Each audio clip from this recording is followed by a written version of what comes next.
When it comes to supercharged LS power, do you want the stock exhaust manifolds or long tube headers?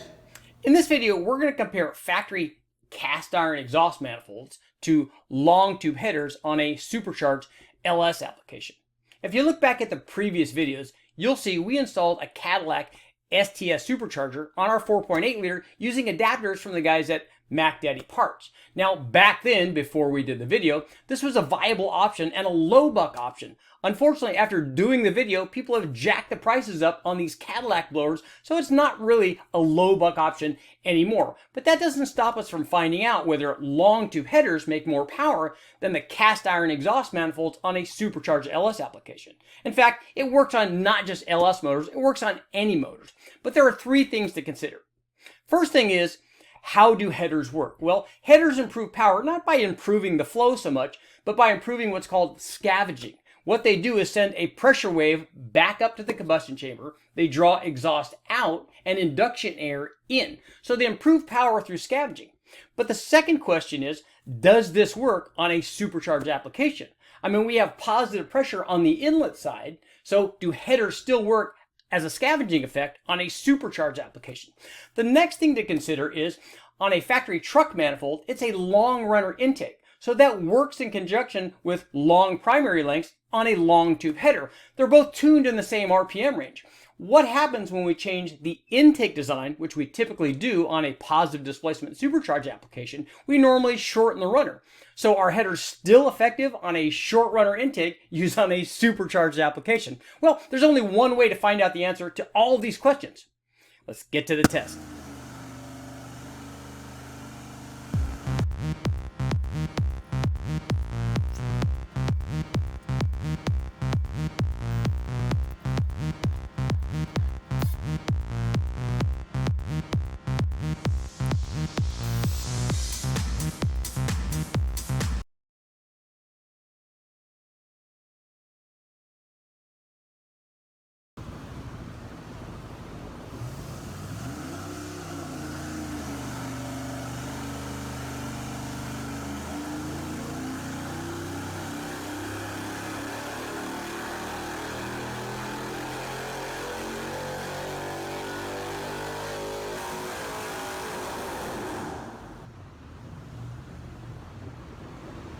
Before we check out the effect of long tube headers versus the cast iron exhaust manifolds, let's bring everybody up to speed just in case you guys have not seen what's gone on previously. If you haven't taken a look at the previous videos, parts 1, 2, and 3, where we put the supercharger on our 4.8 liter using the adapters, where we tested different throttle body sizes, where we tested E85 and those kinds of things, take a look at those previous videos, but I'll bring you up to speed very quickly on this one, and then we can jump into the exhaust test.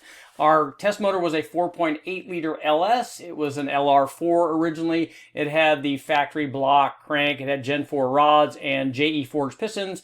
They were slight dome, so we had about 10-to-1 compression. We ran this with stock 706 heads with a valve spring upgrade. We also had a JFR camshaft in it. It was actually a turbo cam from our original sloppy stage 2 versus the world. It was a 595 lift, a 224, 228 degree duration split, and 112 degree lobe separation angle. We had, as I said, we had a spring upgrade for that camshaft in the 706 heads, but otherwise they were stock. We ran the stock truck intake manifold and the stock truck throttle body. We had 1.7/8 long tube headers with a collector extension. We ran this all with the Holley HP management system. We had Snake Eater Performance 100 or 1500 cc injectors because we were going to run E85. The injectors were more than we needed for the power output of this particular combination, but we had room to grow. We had an aeromotive fuel system on the dyno, so we had plenty of fuel flow. We ran this motor first naturally aspirated, and then obviously we added the supercharger, and I'll just show you what happened when we did that so that we can find out what condition we were in when we ran the exhaust test.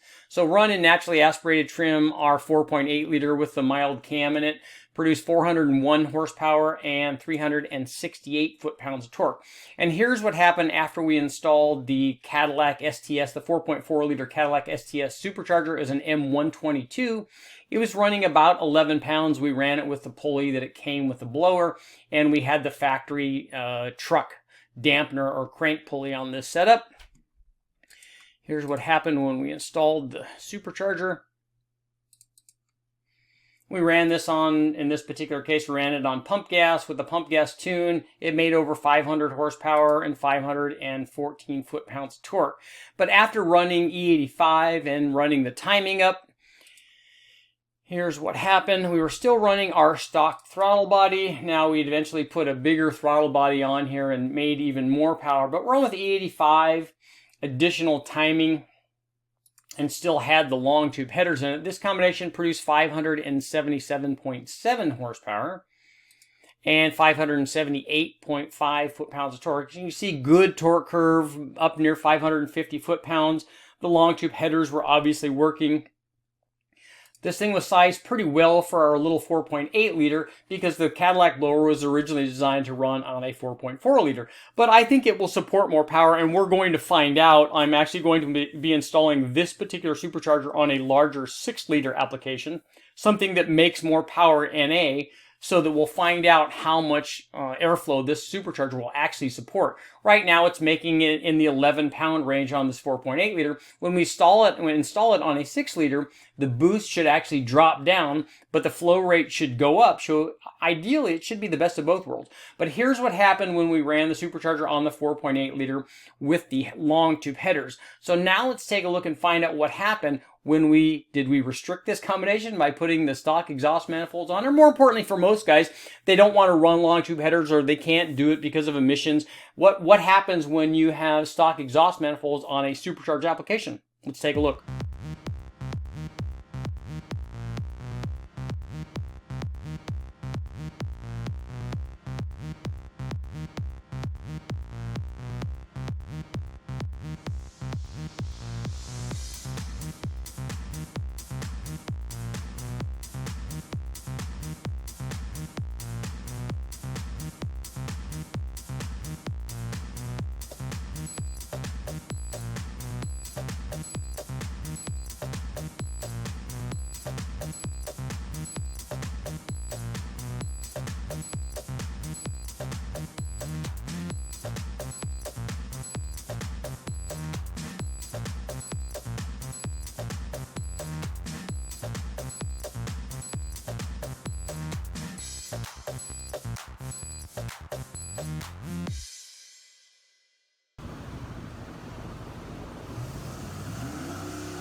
So here was our supercharged 4.8 liter equipped with the Cadillac STS supercharger, the adapters to allow us to install that assembly on our 4.8 liter. It had the small JFR camshaft in it. It was run with the 1 7/8 long tube headers with collector extensions, because the collector extensions are very important.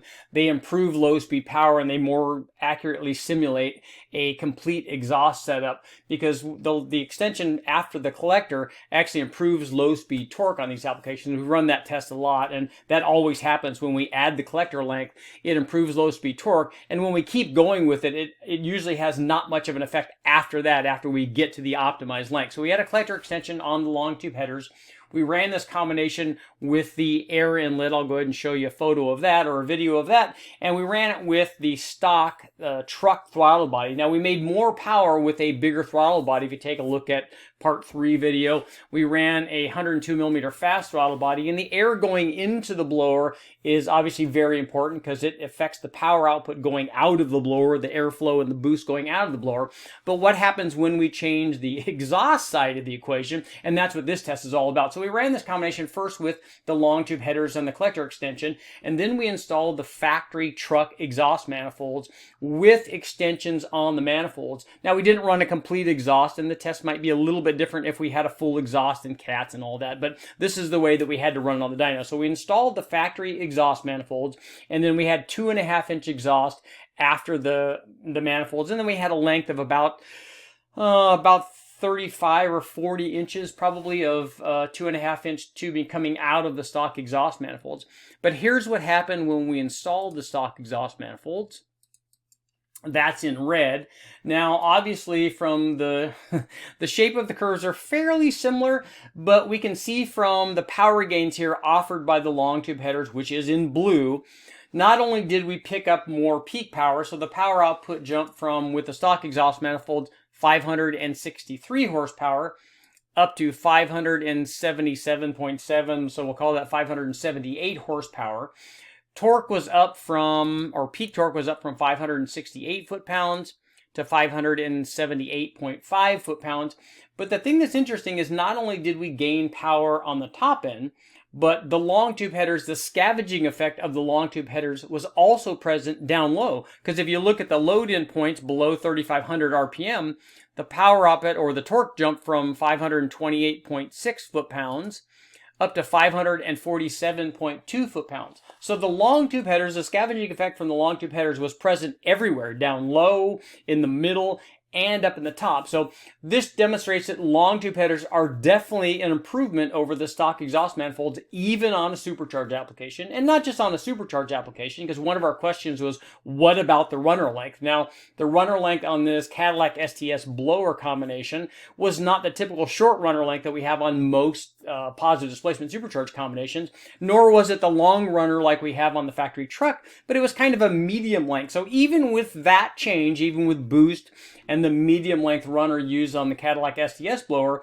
the long tube headers were definitely a power improvement. So now you guys have to ask yourself, is it a worthwhile upgrade for this kind of power gain for the price that you would spend on headers? Now, there are lots of good, inexpensive eBay headers that will do this as well. Ours were a more expensive version. I think they were from American Racing or Cooks, and they worked well. But if you take a look at the other videos I have up on the inexpensive stuff, those things work well in terms of power, but do they work as well for as long? Is the quality as good? That's something only you guys can answer. But long tube headers on a supercharged application definitely add power, even on our adapted STS blower on our 4.8 liter. Let's get to our conclusion.